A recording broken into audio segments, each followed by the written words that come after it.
২৭তম বিসিএসে নিয়োগ বঞ্চিত ১,১৩৭ জনকে চাকুরি ফেরত দেওয়ার নির্দেশ দিয়েছে আপিল বিভাগ।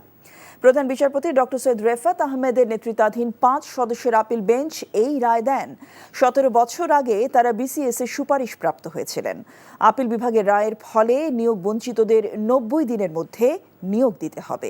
২০০৭ সালের ২৭তম বিসিএসের প্রথম মৌখিক পরীক্ষায় ৩,৫৬৭ জন উত্তীর্ণ হন। তৎকালীন তত্ত্বাবধায়ক সরকার সেই মৌখিক পরীক্ষার ফল বাতিল করে।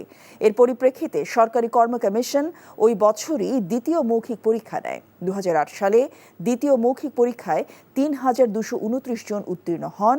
পরে তাদের চাকুরিতে নিয়োগ দেওয়া হয়। এর প্রেক্ষিতে হাইকোর্টে আপিল করেন প্রথমবার পরীক্ষায় উত্তীর্ণ প্রার্থীরা। নির্বাহী বিভাগ সম্পূর্ণ অন্যায়ভাবে রাজনৈতিক কনসিডারেশনে প্রায় ১২০০ মধ্যবিত্ত এবং নিম্ন মধ্যবিত্ত করে ছেলেরা যারা বিভিন্ন বিশ্ববিদ্যালয় থেকে লেখাপড়া শেষ করে ২৭ বিসিএস উত্তীর্ণ হয়েছিল তাদেরকে বাদ দেওয়া হয়েছিল। যারা দীর্ঘদিন পর্যন্ত এই লড়াই সংগ্রাম করেছেন, যে সমস্ত শিক্ষার্থীরা তাদের যে সমস্ত স্বপ্ন কখনো ভেঙেছে কখনো গড়েছে, আমি মনে করি দীর্ঘদিন পর্যন্ত তারা আদালতের বারান্দায় যেভাবে ন্যায় বিচার প্রত্যাশা করেছে, আজকে রায়ের মাধ্যমে সেই ন্যায় বিচারটি প্রতিষ্ঠিত হলো।